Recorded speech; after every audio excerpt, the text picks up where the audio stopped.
There is a serious problem in storytelling, one that I see far too often. And that problem is writers driving up the stakes of their stories too quickly and too often. I like to call this the power escalation problem.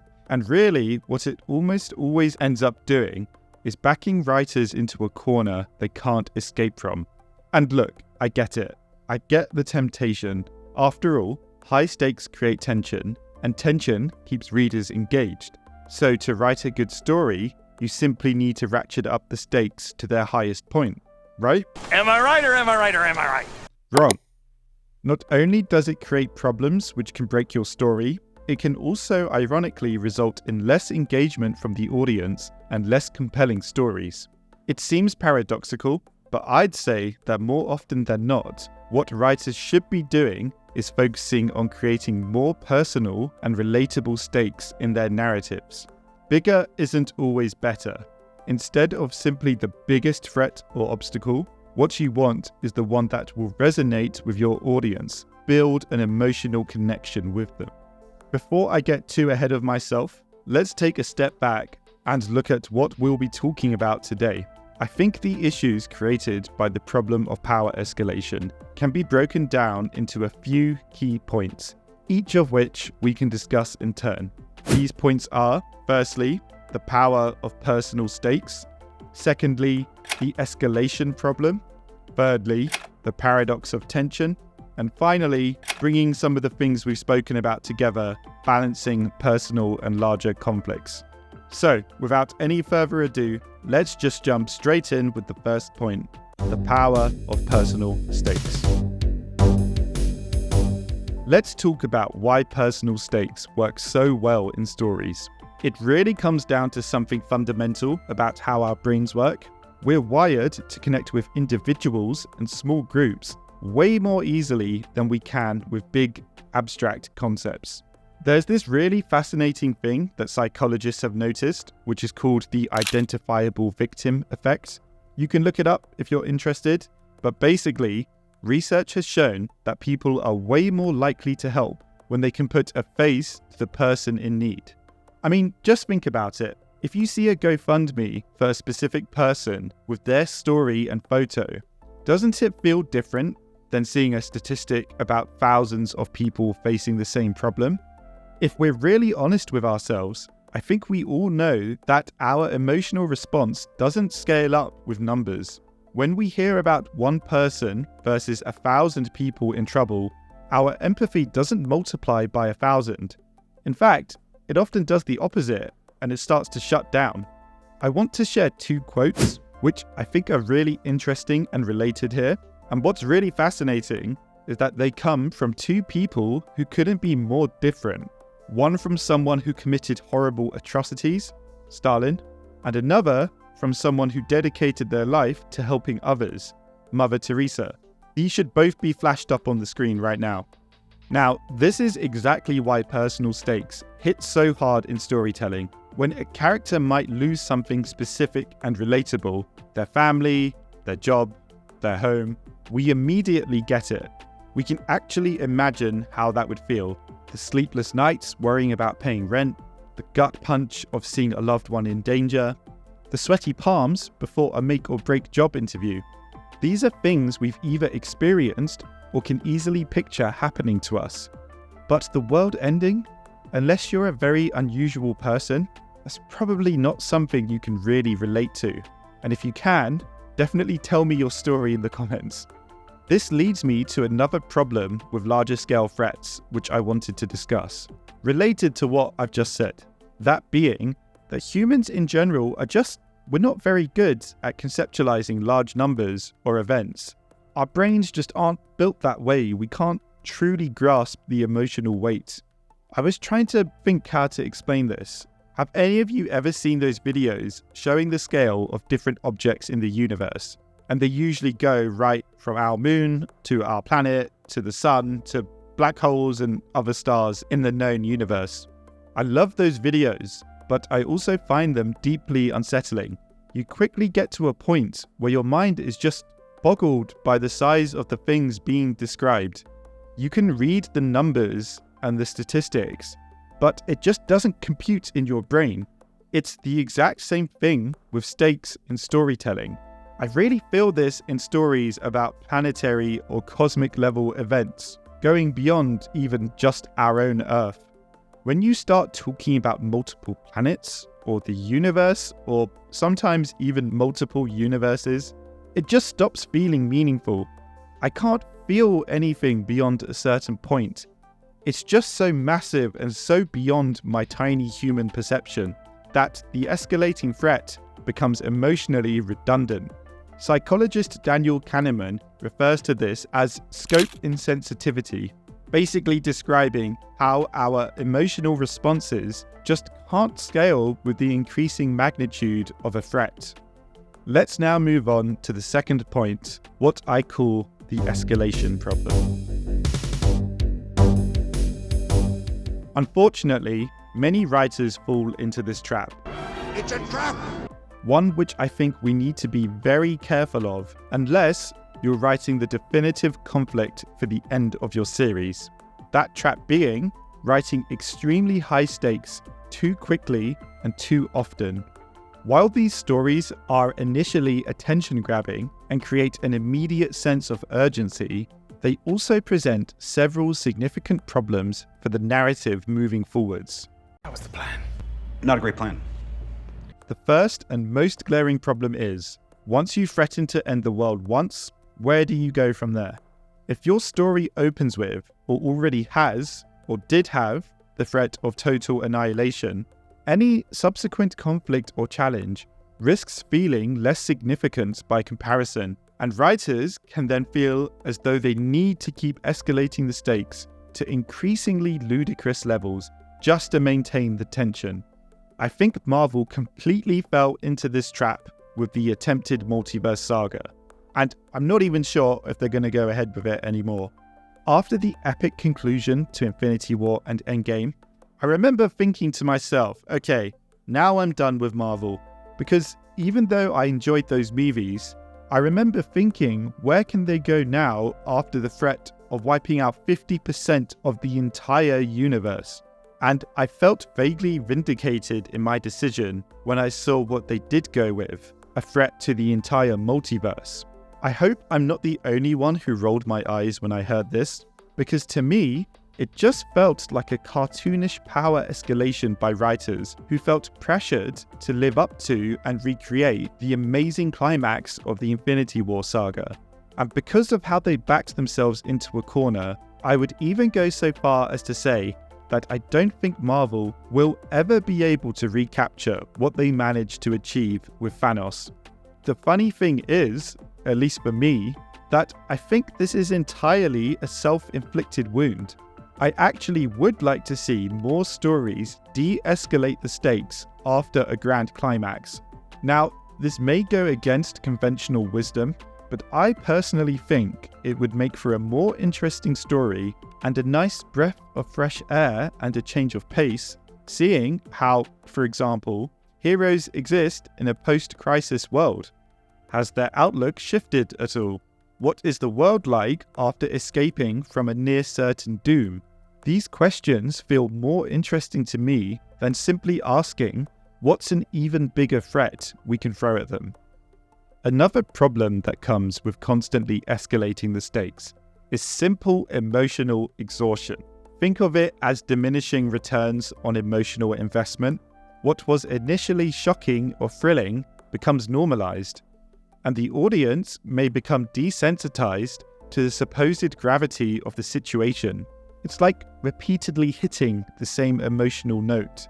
Eventually, it loses its impact. Then there's what I call credibility strain. Continually escalating stakes can really strain the credibility of the story world. If every conflict threatens the entire world or the entire universe, it becomes increasingly difficult for the audience to suspend their disbelief. They may start to question why these extreme scenarios keep occurring, or how the world continues to function under such constant existential threat. This is something I think about when reading comic stories especially. I just always wonder, how normal everyday people can possibly go about their lives in these worlds of constant crisis. As I said before, if the grand climax is the true ending of the story, then a loss of this may not be a problem. The stakes can be gradually built up over the course of the narrative, the gradual escalation giving the audience time to become invested in the characters and the story world. But the problem really comes when the story continues after the grand climax. Some of the best stories ever have relatively low stakes. In Breaking Bad, there is no world-ending threat, no doomsday scenario. Really, the only people at risk for most of the show are Walter, his family, and Jesse. But it feels incredibly tense and emotionally charged throughout its entire run. The stakes feel real precisely because they are personal and believable. Really, the crucial point here is that the effectiveness of stakes isn't measured by their scope, but by how much the audience cares about what's at risk. A well-written story about someone trying to save their small business can be much more engaging than a poorly executed tale about saving the universe. It's not about how big the stakes are, it's about how real they feel to the audience. This leads us nicely into the third point, the paradox of tension. Here's something that might sound counterintuitive at first. Lower stakes often create more tension than higher ones. And I know it sounds a bit weird, but just hear me out, because I think this is one of the most interesting aspects of storytelling. When you've got stakes that are absolutely massive, like the destruction of the world, the universe, or all of existence, something interesting happens in the mind of the audience. We subconsciously know that these extreme outcomes are highly unlikely to actually happen, especially in mainstream stories. It's like there's this unwritten contract between storytellers and their audience. While characters might face extreme dangers and some might even die, the fundamental structure of the story world will probably remain intact by the end. Think about the last time you watched a movie where the entire world was at stake. Did you ever genuinely believe the world would end? What's happening? Everybody stay calm. What's the procedure, everyone? What's the procedure? Stay calm! Probably not. You might have been worried about specific characters dying, but you probably never seriously entertained the idea that the villains would actually succeed in destroying the planet.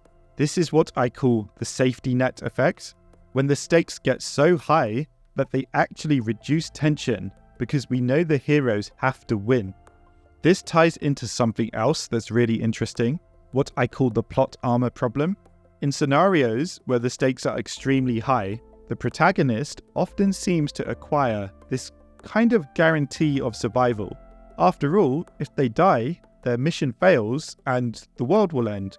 This perceived invincibility can really kill the tension, because deep down we know that the hero will survive somehow.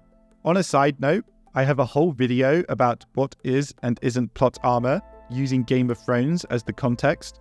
So if you're interested in hearing more about that, definitely go check out that video. Returning to the point at hand, when the stakes are lower and more personal, something completely different happens. Suddenly, failure becomes a very real possibility. The audience can easily imagine scenarios where the hero doesn't succeed in saving their relationship, or winning the local election, or proving their innocence. This uncertainty keeps us on edge, because we genuinely don't know how things will turn out.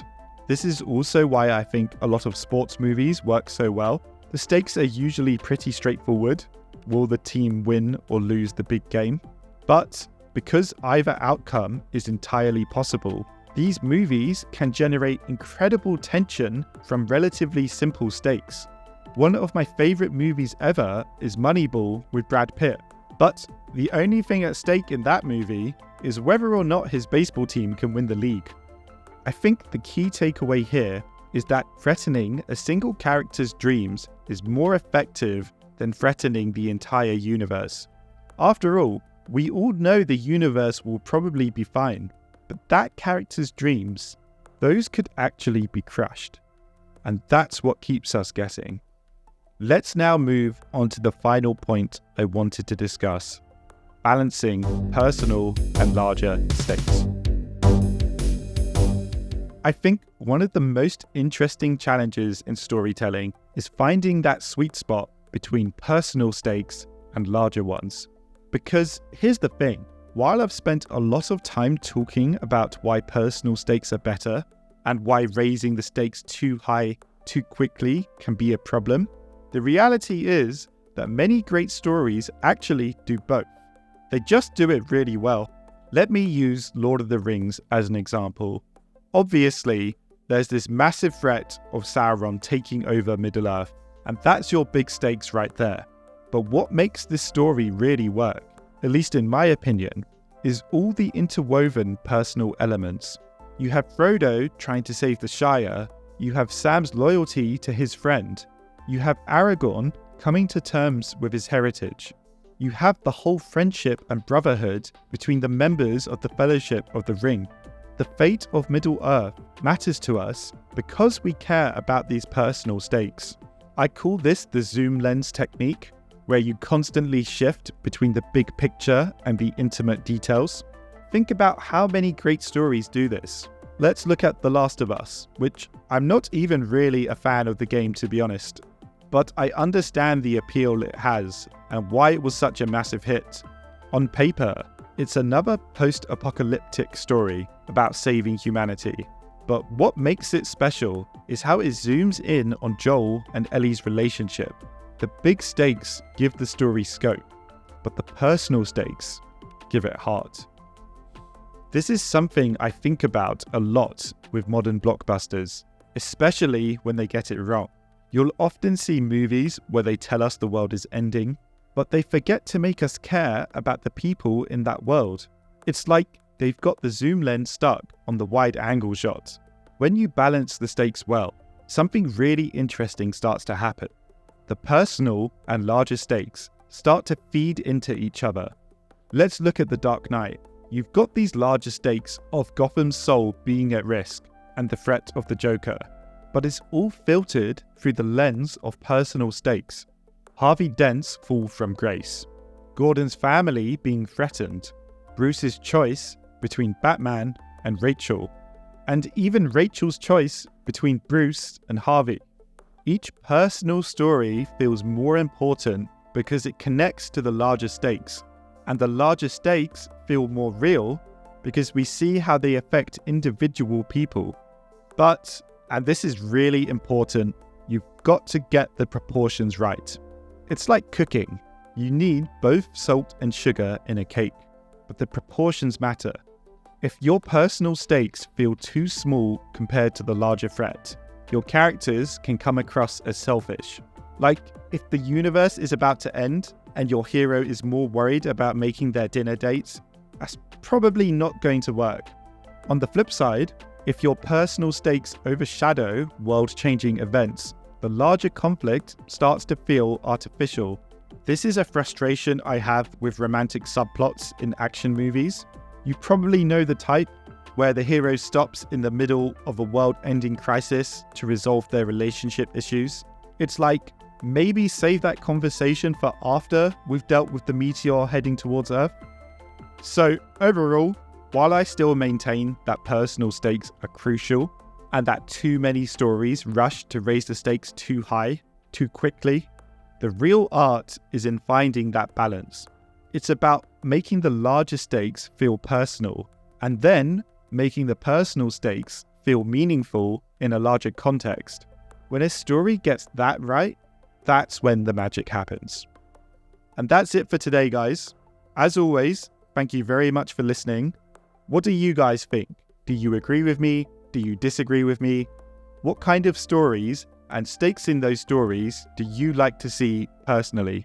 Leave a comment and let me know what you think. I always do my best to try and reply to everybody who comments on my videos. If you liked this video and would like to see more, definitely like and subscribe because it really does help me and the channel out.